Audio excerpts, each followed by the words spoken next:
Yo, what is up, boys and girls? Boy Clay Young back in with another this time it's not gonna be a music video. This time's gonna be something like I'm trying to let how do you say that? Like wide, like different, like beyond, like like tried something to react to, try something new to react to. So this time I'm reacting to it's like an animation horror story. It's called Two Psycho Sister and Halloween Horror Stories Animated by Broccoli Animation. I was recommended one of my viewers. Appreciate you for recommending me this channel that I'm gonna react to today. You know what I'm saying? But before we but before I started, reacting to this, if you're a new viewer and you just happen to stumble upon my channel, please subscribe right now. You know what I'm saying? And help me reach 1,000 subscribers right here. All right, appreciate it. It's somewhere up here, right there. All right, and yeah, without further ado, let's get right into this music video. It's not a music video reaction. Let's get right into this reaction. In 3, 2, 1, press play.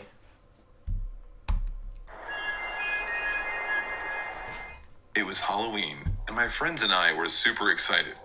I was dressed as Catwoman. Kate and Emily were dressed as Harley Quinn and Wonder Woman, respectively. There was a Halloween party at Frosty, a club downtown. Most people our age would be there. Frosty, okay. Hopefully this is not too creepy and too scary. That was where we would be spending our evening. Good music, drinks, and fun were the things on our list for Halloween. In our 20s, we couldn't stop knocking on doors saying trick or treat. So we got Harley Quinn, Catwoman, and Wonder Woman. Okay. We took a cab to Frosty, giggling and gossiping. The cab driver kept giving us weird glances through the mirror. What? And it Why? made us laugh harder. When we arrived at Frosty, the place was teeming with life. We played games trying to identify the costumes people were wearing. I won, and that was because Kate and Emily weren't lovers of the fantasy world as much as I was. Someone was dressed as Jack Sparrow. His hat kept getting knocked down to the floor, and we watched him amused. He gave up wearing the hat and just held it in his hands with a frown on his face. We got drinks and went to the dance floor. A guy was all over a girl. What? It grossed me out, and I couldn't help but give him a look of disgust. It was just wrong. As the three of us were dancing, nothing fancy happened. Oh my gosh. Guys would walk up to us and try to dance with us. It's one of those Squid Game costumes right there. Nothing fancy happened.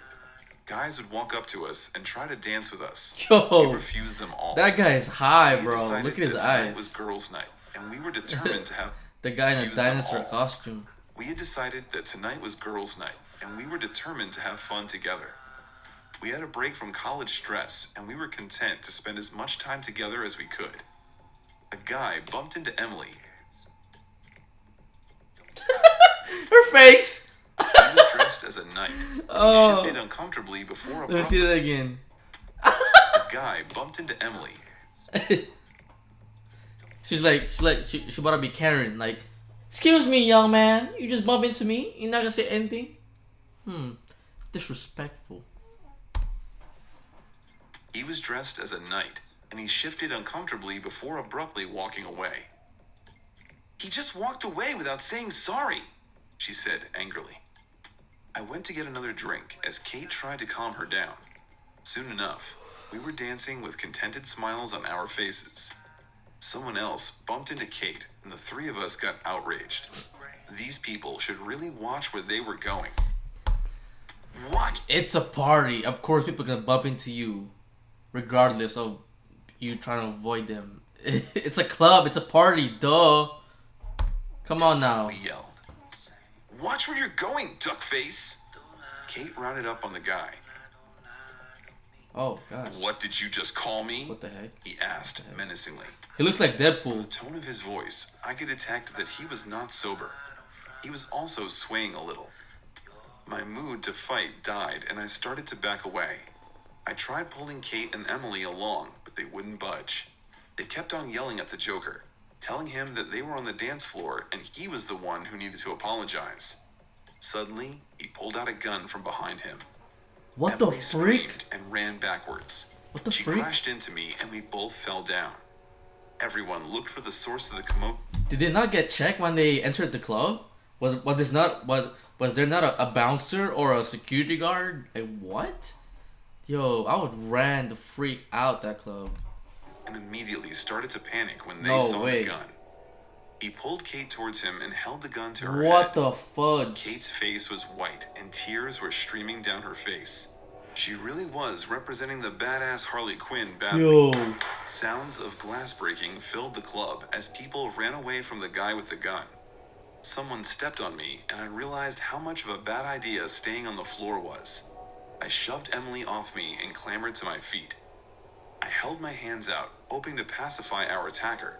I couldn't just leave like everyone else. He was holding one of my best friends at gunpoint. Wait, I said. It was as if the word triggered him to act. He rammed the butt of the gun on the side of Kate's face, What the and she fudge? screamed in pain. He hit her again, and blood flowed down her Oh face. my gosh. I then saw Emily whip past me and watched as she jumped on the guy, screaming like a banshee. I just stood there, frozen. Kate had gone limp when Emily jumped on him. He hit the floor with a thud, but he still managed to keep a hold of the gun. Help her He out. suddenly jerked into action. I rushed to him and Good. tried to yank the gun from his hand. Come on, His grip Catwoman. was firm. Come on, Catwoman. Help her out. When he saw what I was trying to do, he got livid and roared. He raised his body and threw Emily off his back. What the heck? I refused to let go of the Oh gun. my gosh. That was the only threat as far as I was concerned. He pulled me up with the gun and slapped me hard. What the? I felt blood in my mouth, but my fingers clutched tightly to the gun. He slapped me again, and I felt dizzy from the pain. In our tussle, my finger pressed on the trigger, and the rebound made it jerk backwards. Fuck. He wasn't expecting it, so he lost hold of the gun. Everything happened so fast. 1 minute, both of us were struggling for ownership of the gun. The next minute, a shot ran out and hit the back of the wall. I was holding the gun. I was in control now. As soon as we heard the police sirens, he turned to run away, only to discover that 2 cops were coming in through the entrance. He tried to resist them, but he was no match for their brute force. They successfully restrained him and handcuffed him. Kate, Emily, and I were taken to the hospital. Emily had bruised ribs and I suffered a concussion. Kate had to be admitted and monitored for some days due to the blood loss. It was an experience we would never forget. The raw fear coursing through my veins opened my eyes to see how savage humans could be. I never walked without a penknife and pepper spray on me. Kate and Emily handled it differently than I did. Emily saw it as one of the things that happened in life and insisted that she wasn't affected in any way. Kate went for therapy sessions and took self-defense classes. She said that she wouldn't be in that kind of situation again. As months went by, our memories about the night started fading. However, we have been very, very careful since then. Welcome to Raid Oh my Shadow gosh. Legends. If you're wondering just what you're getting into, Raid Shadow No, I Legends don't is care. Story 2. Okay, so that's story 1. So, lesson you can learn. If you go to a club, expect someone's gonna bump into you when you go on the dance floor, because it's a club. It's a dance floor. Everyone's happy. Everyone's dancing. You're legit gonna be bumping to somebody, and all you can do is just walk away. Like, just try not to get bumped into someone or each other. Like, it's a club. Oh my gosh. And if you get bumped by someone, don't get mad. Just like, yo, just walk away. Like, damn, just avoid. Because it's a dance club. Jeez. Sleep. It's a big part of our lives. Now that I think about it, I guess half of our existence here on Earth, or at least a third of it, we spend sleeping. Yeah, so it's a pretty big deal. It's important to get enough sleep so that you can function like a normal human being and be productive and all that stuff. But this Wait, is are not these stories true? I don't know if it's motivational true. story or one True about the story or importance not, of I don't having know. a healthy lifestyle. Oh no. This is a story about my experience with sleep paralysis and what I endured during a couple of weeks when I was 12 years old. Now, let's go back in time. As I said, I just turned 12 years old. I was a normal kid, doing normal activities like playing pranks on the neighbors, hanging on the block with my friend, And of course, how could I forget? Fighting with my older sister. She was 16 at the time and was in that phase of, I'm better than you. You know, typical teenage behavior. Yeah. And since she was being such a brat, I would play pranks on her that would piss her off even more than she normally would be. She would get so angry to the point of hitting me. You like that, you little twerp? What did I tell you? Why would you hit your little brother? Like what the frick's wrong with you? Going into my room and stealing my iPod, she would say while pushing me. I wouldn't have to steal it if you just lend it to me once in a while. I would reply angrily. Stop it, both of you. A voice would calm the altercation. Of course, it was our mother, who was sick of us fighting all the time. You're both grounded for a week, she would tell us. He stole my stuff and I'm grounded? I hate all of you. My sister would tell us right before she would storm off to her room and slam the door so hard that the walls would move. One night, after another big fight, my sister said something to me. I hope the red monster comes and takes you to the basement with him. Right before she locked herself in her room again. I didn't know what to think about it, so I went to my parents and asked them about this red monster. Oh, Mom started laughing while looking at my dad. Do you remember, honey? She asked him while still laughing. Remember what? I said, wanting to know what they were talking about.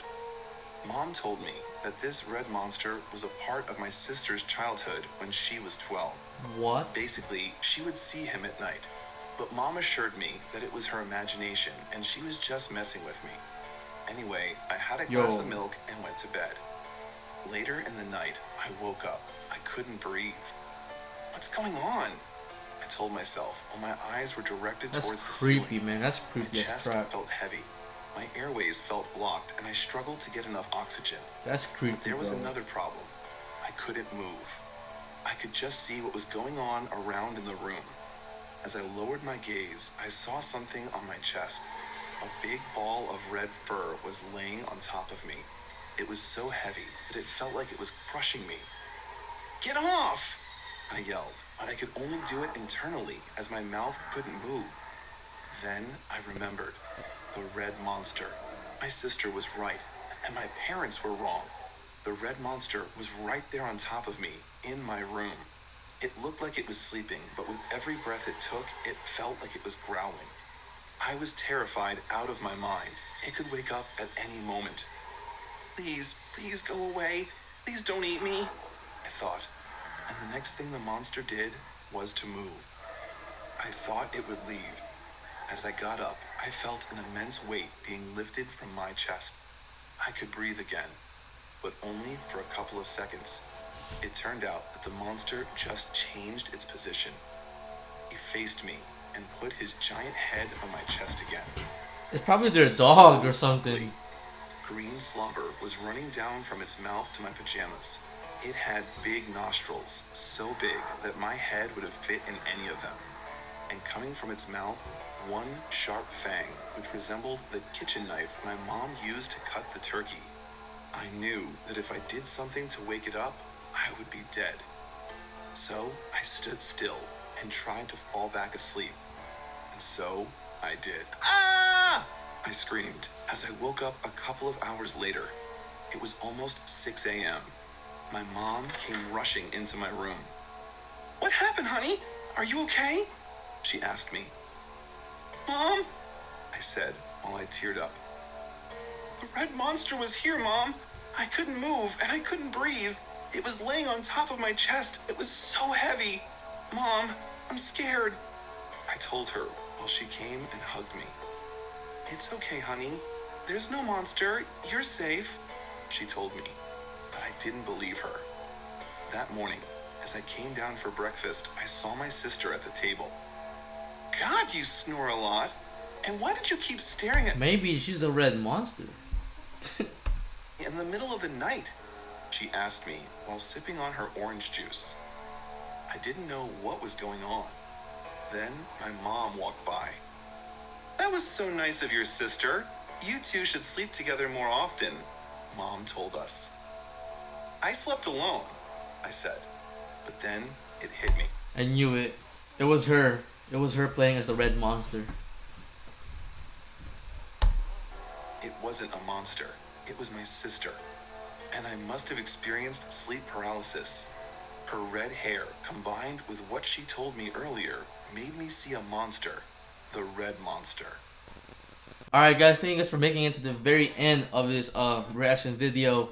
And don't forget, before you exit out and watch someone else's video, don't forget to subscribe to my channel, like and comment what's the next video I should react to. And I'll see you guys next time. Alright, Cleon, peace out. Cause that's protocol, I don't do this for y'all. No, I just do this for me. I flip the game on this chair 180 degrees. Baby, please, I know you